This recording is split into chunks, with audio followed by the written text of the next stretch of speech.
Bonjour Maurice, Bonjour Francine. on se retrouve pour notre dernière capsule sur le trouble de déficit d'attention avec hyperactivité. Ça fait trois capsules qu'on a fait là-dessus que je vais vous mettre sous la vidéo. Et hier, tu nous as parlé des vitamines, des minéraux. On avait parlé avant ça de l'alimentation. Est-ce qu'il y a d'autres choses qui peuvent contribuer à améliorer aussi ce trouble-là? Mais c'est sûr que moi, je vais vous parler des huiles essentielles. Les huiles essentielles nous accompagnent depuis des milliers d'années. Et si on regarde depuis une centaine d'années, il y a plein de recherches qui ont démontré les propriétés des huiles essentielles sur le système nerveux. Puis plus récemment encore, on a pu identifier quelles huiles essentielles, quelles composantes dans quelles huiles essentielles pouvaient avoir un effet sur les neurotransmetteurs.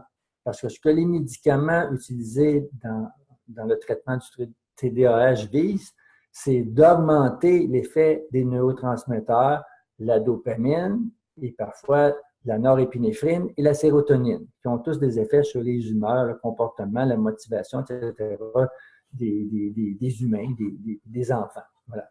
Alors, on a démontré que plusieurs huiles essentielles, mettons, que ce soit le citron, que ce soit la lavande, que ce soit le vétiver, enfin, une foule d'huiles essentielles, ont des effets sur ces neurotransmetteurs. Déjà, on savait que ces huiles essentielles-là avaient un effet calmant, un effet qui permettait d'augmenter la vigilance dans certains cas, comme le romarin, par exemple.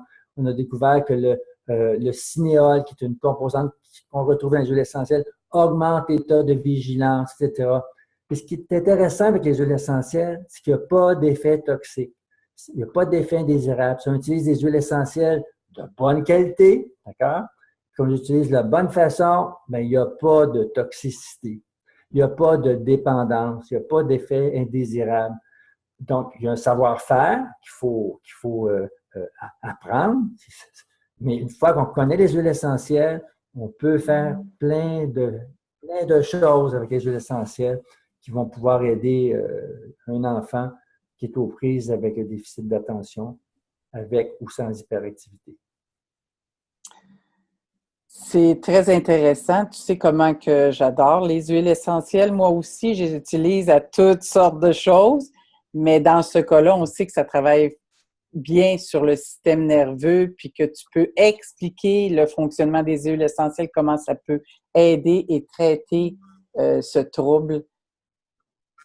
Avant de Oui, terminer, oui. oui, c'est une solution que la nature met à notre disposition. Alors, c'est aux parents et aux enfants concernés de les adopter finalement. J'aimerais, avant de terminer, que tu nous dises, pour les parents, mettons, qui donnent déjà une médication à leur enfant, puis qui auraient peur de l'enlever, est-ce qu'il y a quelque chose quand même côté naturel ou est-ce que ça va avoir des bienfaits s'ils utilisent certaines choses pour améliorer ou traiter euh, les effets du médicament ou des fois les médicaments, c'est pas toujours ça ne donne pas toujours le résultat voulu. Oui, bien, la bonne nouvelle, c'est qu'un n'empêche pas l'autre. D'accord? Les nutriments, ce ne sont pas des médicaments, vont nourrir les cellules. Donc, non seulement les recherches, mais l'expérience clinique de psychiatres qui font de la psychiatrie intégrative, donc vont utiliser et les médicaments et les nutriments et la nutrition, ont démontré qu'on pouvait diminuer ou éliminer les effets indésirables des médicaments comme le Ritalin si on prend certains nutriments comme le magnésium, puis certains autres nutriments dont on peut avoir besoin. Donc, il n'y a vraiment pas de danger de combiner les deux. Au contraire, ça va permettre de pouvoir utiliser la médication qui a été prescrite par le médecin en diminuant ou en éliminant les effets indésirables. Alors, ça, il y a de nombreuses publications à ce sujet. Je pense que on va conclure avec cette information-là. Je pense que les parents qui déjà donnaient une médication et qui sont inquiets ont quand même des éléments positifs pour les aider aussi. Est-ce que tu aurais d'autres choses à mentionner avant qu'on se quitte? Ben moi le mot de la fin, c'est de faire confiance à la nature. Encore une fois, partons du principe que c'est un trouble qui n'est pas causé par un manque de médicaments. L'enfant n'est pas malade, il manque de certains éléments que la nature peut lui apporter. Alors, que le médecin fasse le travail qu'il faut pour déterminer quelles sont les causes, et comme un jardinier, une fois qu'il a analysé qu'est-ce qui manque dans son sol, va rajouter les engrais nécessaires. Bien, c'est la même chose qu'on peut faire avec un être humain. Donc, la solution se trouve dans la nature. Il s'agit simplement de la trouver et de l'appliquer, puis de vouloir faire les efforts nécessaires. Bien, C'est à je te la portée remercie. de tous. Oui, bien, je te remercie beaucoup. Puis j'invite les gens qui ont trouvé nos capsules intéressantes et qui aimeraient en savoir plus à assister à ta conférence qui se tient mardi prochain, je crois, mardi le 12. C'est à quel endroit? C'est au Collège Montmorency à Laval.